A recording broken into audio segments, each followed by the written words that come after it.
मैं तृप्ति बाली तक्षशिला स्कूल की शिक्षिका आपको हिंदी विषय पढ़ा रही हूँ। और बच्चों, मैं आशा करती हूँ कि आपने इस पाठ को अवश्य पढ़ा होगा व समझा होगा। आज हम करने वाले हैं पर्वत प्रदेश में पावस कविता का अभ्यास।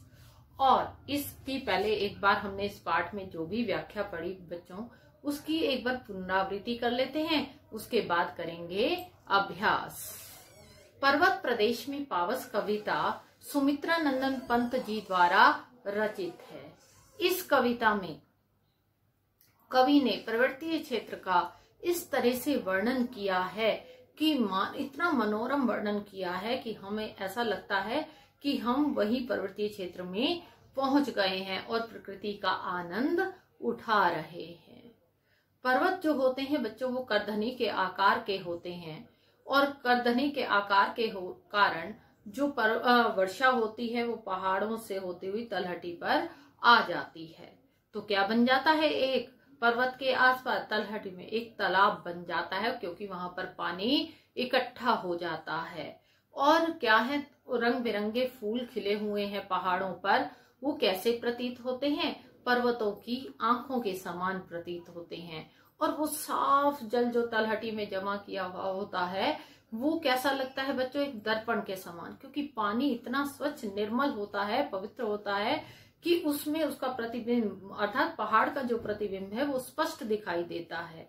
तो ऐसा लगता है कि मानो पहाड़ जो है अपनी फूलों रूपी आंखों से अपना प्रतिबिंब क्या कर रहे हैं, उस तालाब रूपी दर्पण में निहार रहे हैं। अब बच्चों, क्या है जो झरझर झरझर करते झरनों की आवाज है, ऐसा लगता है कि वो आवाज कैसी लगती है, ऐसी लगती है मानो वो पर्वतों का गुणगान कर रही हो। पर्वतों से जो ऊंचे ऊंचे शाल के वृक्ष लगे हुए हैं, पर्वतों में उगे हुए हैं, वो क्या लग रहे हैं, उच्च आकांक्षाओं से भरे हुए लग रहे हैं। और ऐसा लगता है कि वो आकाश को छूना चाहते हैं। और जो झरने हैं बच्चों, वो बहते हुए कैसे लग रहे हैं, झाग से इकट्ठी हो जाती है तो ऐसा लगता है मोती की लड़ियों के समान लगते हैं। तो अचानक मूसलाधार वर्षा शुरू हो जाती है पर्वतीय क्षेत्र में। तो उससे क्या होता है, मूसलाधार बारिश से जो शाल के वृक्ष हैं वो डर के कारण क्या हो जाते हैं, धरती में धंस जाते हैं। कहने का अभिप्राय कि ऐसा लगता है बादल छा जाते हैं चारों तरफ। आकाश ने क्या कर दिया है, जैसे धरती पर आक्रमण कर दिया है और शाल के वृक्ष भयभीत होकर उस धरती में धंस गए हैं। और जो पहाड़ हैं वो पंख लगाकर हवा में उड़ गए हैं। तो बच्चों, तो ऐसा लगता है जो इंद्र हैं, इंद्र देवता जो बारिश के देवता हैं, वो क्या कर रहे हैं, अपना इंद्रजाल फैला रहे हैं। और किस पर बैठकर, जलद यान पर, बादल रूपी यान पर बैठकर अपना इंद्रजाल फैला रहे हैं। तो बच्चों, अब करेंगे हम प्रश्नोत्तर। और ये आपकी पाठ्य पुस्तक स्पर्श भाग 2 में 28 पेज पर है। 28 पेज पर बच्चों आप निकालेंगे अपनी पाठ्य पुस्तक का और हम अभ्यास के प्रश्न करेंगे। अभ्यास के प्रश्न बच्चों मैं आपको संक्षेप में समझाऊंगी और आप इन प्रश्नों के उत्तर स्वयं ही करने का प्रयास करेंगे। तो शुरू करें बच्चों प्रश्न। तो पहला प्रश्न क्या है, पहला प्रश्न है बच्चों, पावस ऋतु में प्रकृति में कौन कौन से परिवर्तन आते हैं, कविता के आधार पर स्पष्ट कीजिए। मैंने अभी आपको पाठ प्रवेश में ही बता दिया और साथ में जो अभी पुनरावृत्ति की उसमें बता दिया बच्चों कि पावस ऋतु में जो पर्वतीय क्षेत्र में जो प्रकृति है वो पल पल अपना रूप बदलती है। कैसे, अब हम एक एक पाठ के आधार पर बताना है बच्चों, अपने हिसाब से नहीं बताना कि हम घूमने गए और उसके अनुसार बताएं। जो भी प्रश्न का उत्तर होता है बच्चों वो पाठ के अनुसार ही लिखा जाता है। तो पहला कि पर्वत जो हैं वो करधनी के आकार के हैं और जिसके कारण वर्षा का जल नीचे तलहटी में आ जाता है और वो दर्पण के समान प्रतीत होता है। बड़े बड़े शाल के वृक्ष हैं और क्या है, वो डर के कारण धरती में धंस गए प्रतीत होते हैं। और झरने बह रहे हैं, मोती की लड़ियों के समान प्रतीत होते हैं। जो रंग बिरंगे फूल उगे हैं वो पर्वतों की आंखों के समान प्रतीत हो रहे हैं। तो ये जो है सारा, ये क्या है हमारा इस प्रश्न का उत्तर है। कि प्रश्न फिर से देख लें आप एक बार। पावस ऋतु में प्रकृति में कौन कौन से परिवर्तन होने लगते हैं? तालाब का जल भर उठता है बच्चों, पहाड़ की तलहटी में पानी जमा हो जाता है, रंग बिरंगे फूल खिल उठते हैं और मूसलाधार बारिश हो रही होती है। शाल के वृक्ष चुपचाप खड़े उच्च आकांक्षाओं से भरे हुए आकाश को छूने का प्रयास कर रहे होते हैं और बादल छा जाते हैं, ऐसा लगता है तालाब में आग लग गई हो। और दूसरा क्या है, कहीं शाल के वृक्ष बादलों में खो जाते हैं, ऐसा लगता है कि उसको खोए हुए कैसे लगते हैं, क्योंकि बादल छा जाते हैं बच्चों, वो खो जाते हैं, हमें नजर नहीं आते तो ऐसा लगता है कि वो डर के कारण क्या हो गए हैं, धरती में धंस गए हैं। ठीक है बच्चों, अब चलते हैं प्रश्न नंबर 2 पर। मेखलाकार शब्द का क्या अर्थ है? मेखलाकार जो शब्द है बच्चों, मेखला जमा आकार से बना है। मेखला होता है करधनी, करधनी मतलब हमारी कमरबंद, ये एक आभूषण होता है जो स्त्रियां पहनती हैं बच्चों। तो इसको करधनी के आकार का मतलब जो कमरबंद है उसके आकार के पर्वतों को कहा गया है। तो ये हमारा क्या दिखाता है, क्या दर्शाता है? हमने जो इस शब्द का प्रयोग किया है करधनी के आकार का, वो पहाड़ की विशालता को दर्शाता है। अगले प्रश्न पर चलें बच्चों। सहस्त्र दीर्घ सुमन से क्या तात्पर्य है? कवि ने इस पद का प्रयोग किस लिए किया है? सहस्त्र दीर्घ सुमन, सहस्त्र का अर्थ मैंने आपको बताया था 1000 और दीर्घ आंखें, सुमन फूल।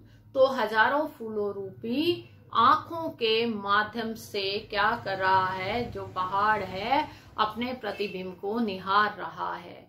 जब वर्षा होती है बच्चों, तरह तरह के रंग बिरंगे फूल खिल उठते हैं और वो कैसे लगते हैं पहाड़ों पर उगे हुए, कि जैसे उस पहाड़ की आंखें हों। और आंखें, जो तलहटी में जल है उसमें प्रतिबिंब नजर आता है और ऐसा लगता है जो पहाड़ है उन आंखों से, फूलों रूपी आंखों से अपना उस दर्पण में, तालाब रूपी दर्पण में अपना प्रतिबिंब निहार रहे हैं और आत्ममुग्ध हो रहे हैं कि देखो हम कितने विशाल हैं। तो अर्थात यहाँ पर विशालता को दर्शाने के लिए, उनकी सुंदरता को दर्शाने के लिए उन पर रंग बिरंगे फूल उग जाते हैं पावस ऋतु में अनेक तरह के, तो वो बताया गया है। ठीक है बच्चों, अगला प्रश्न है, कवि ने तालाब की समानता किसके साथ दिखाई है और क्यों? कवि ने तालाब की समानता बच्चों दर्पण के समान दिखाई है, कि जैसे दर्पण पर हमारा प्रतिबिंब स्पष्ट दिखाई देता है, उसी तरह जो तालाब बन जाता है तलहटी में, उसका जल इतना निर्मल, इतना स्वच्छ होता है कि उसमें पहाड़ का जो प्रतिबिंब है वो स्पष्ट दिखाई देता है। तो इसलिए उसे किसकी संज्ञा दी गई है? दर्पण की संज्ञा दी गई है। चले बच्चों आगे। पर्वत के हृदय से उठकर ऊंचे ऊंचे वृक्ष आकाश की ओर क्यों देख रहे थे और वे किस बात को प्रतिबिंबित कर रहे हैं? कहते हैं पर्वत के हृदय से उठे, ये कहा है कि जो वृक्ष उगे हुए हैं पहाड़ों से, ऐसा लगता है कि वो हृदय से, पर्वतों के हृदय से, उर्स से उठे हुए हैं, क्योंकि वो बहुत ऊंचे होते हैं बच्चों। जैसे मानव में एक इच्छा के बाद दूसरी इच्छा, तीसरी इच्छा जन्म लेती रहती है, इसी तरह पर्वत भी कैसे प्रतीत हो रहे हैं? उच्च आकांक्षाओं से भरे हुए प्रतीत हो रहे हैं। ऐसा लग रहा है कि वो आकाश को छूना चाहते हैं और एक टक उसकी ओर नजर गड़ाए हुए अडिग भाव से। तो वो किस बात को प्रतिबिंबित कर रहे हैं बच्चों? मनुष्य को की अपनी महत्वाकांक्षाओं को की पूर्ति के लिए, जैसे अपने लक्ष्य को पाने के लिए एकाग्रचित होना पड़ता है, कहते हैं, उसको यहाँ पर दर्शाया गया है कि वो आकाश को छूना चाहते हैं, इसलिए अडिग हैं, बिल्कुल एकदम टकटकी लगाए एकाग्र भाव से देख रहे हैं आकाश को। इसी तरह मनुष्य भी उच्च आकांक्षाओं से भरा होता है। अगर वो छूना चाहता है आकाश को, सफलता प्राप्त करना चाहता है, तो एकाग्रता और अडिगता का गुण होना अति आवश्यक है। तो बच्चे, अगला प्रश्न है, शाल के वृक्ष भयभीत होकर धरती में क्यों धंस गए? पर्वतीय प्रदेश में जब वर्षा होती है बच्चों, तो बादल काफी नीचे आ जाते हैं। आप कभी गए होंगे तो आपने महसूस किया होगा कि बादल क्या आ जाते हैं, नीचे आ जाते हैं, और ऐसा लगता है कि सारे पहाड़ी क्षेत्र को, पर्वतीय क्षेत्र को ढक दिया गया है किसी सफेद चादर से। तो इससे क्या होता है कि ऐसा लगता है मूसलाधार बारिश शुरू हो जाती है कि आकाश ने उस धरती पर आक्रमण कर दिया है। आक्रमण कर दिया, कुछ दिखाई नहीं देता, मूसलाधार बारिश हो रही है, बादल नीचे छाए हुए हैं, श्वेतमा छाई हुई है बिल्कुल बादलों की, तो जिससे कुछ दिखाई नहीं दे रहा। और ऐसा लगता है कि जो शाल के वृक्ष जो थोड़े समय पहले दिखाई दे रहे थे वो डर के कारण उस धरती में धंस गए हैं। हो गया बच्चों क्लियर? अगला प्रश्न करें हम। अगला प्रश्न है बच्चों, झरने किसके गौरव का गान कर रहे हैं? पर्वतों के गौरव गान कर रहे हैं। बहते हुए झरने की तुलना किससे की गई है? हम बहते हुए झरने की तुलना किससे कर रहे हैं? लड़ियों से। किसकी लड़ियों से? मोती की लड़ियों से। बिल्कुल झाग बन जाती है और ऐसे लगती है वो झाग जैसे छोटे छोटे छोटे छोटे छोटे छोटे मोती होते हैं बच्चों, और मोती की लड़ियों के समान लगते हैं। अगला प्रश्न है आपका कि भाव स्पष्ट कीजिए। तो बच्चों मैंने आपको पूरी व्याख्या करवाई है और ये प्रश्नोत्तर भी करवाए हैं, तो भाव स्पष्ट करो आप स्वयं करेंगे, पर उसको करने का तरीका मैं आपको बताऊंगी कि कैसे करने हैं। तो भाव सौंदर्य बच्चों आपको कैसे करने हैं वो मैं आपको बताती हूँ। सबसे पहले आप लिखेंगे काव्य पंक्तियां।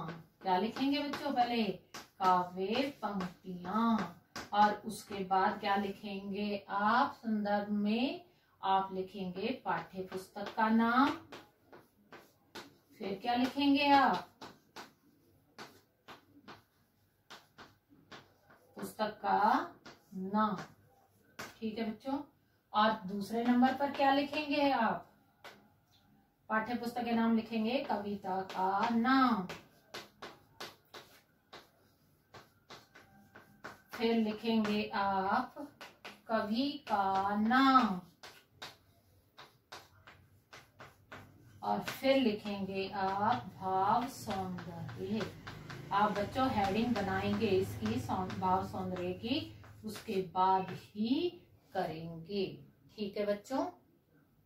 पहले नंबर पर काव्य पंक्तियां, फिर पाठ्य पुस्तक का नाम, फिर कविता का नाम, फिर कवि का नाम, और फिर हेडिंग बनाएंगे कौन सी?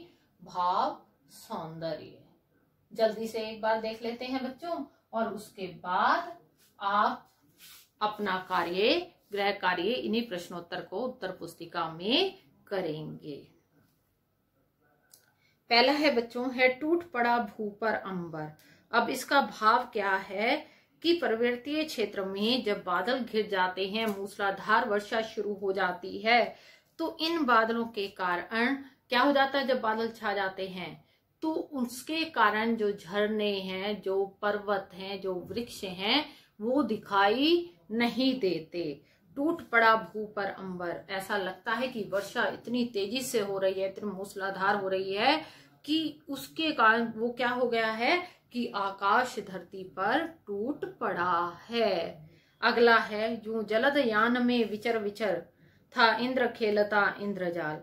बच्चों ये मैं संक्षिप्त रूप में बता रही हूँ कि प्रकृति में पल पल क्या होता है? परिवर्तन आता है, और जिसके कारण ऐसा कैसा प्रतीत होता है कवि को कि जैसे इंद्र देवता अपना चारों तरफ इंद्रजाल फैला रहे हैं, और किस पर बैठकर? जलद यान पर, बादल रूपी यान पर बैठकर अपना इंद्रजाल फैला रहे हैं।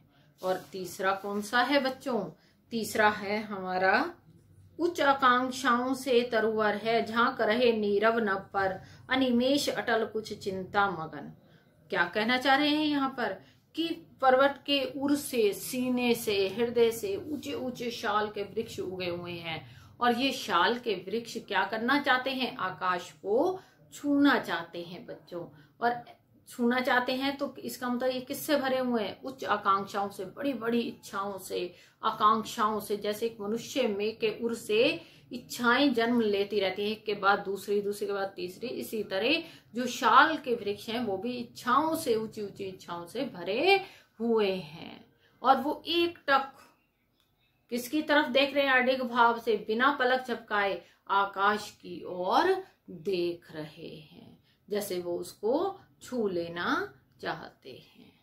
तो बच्चों, आज के लिए इतना ही। ये पाठ यहीं पर समाप्त होता है। आप अपना गृह कार्य ढंग से बिल्कुल तरीके से करेंगे और मेरे पास सेंड 6 बजे तक अवश्य ही करेंगे।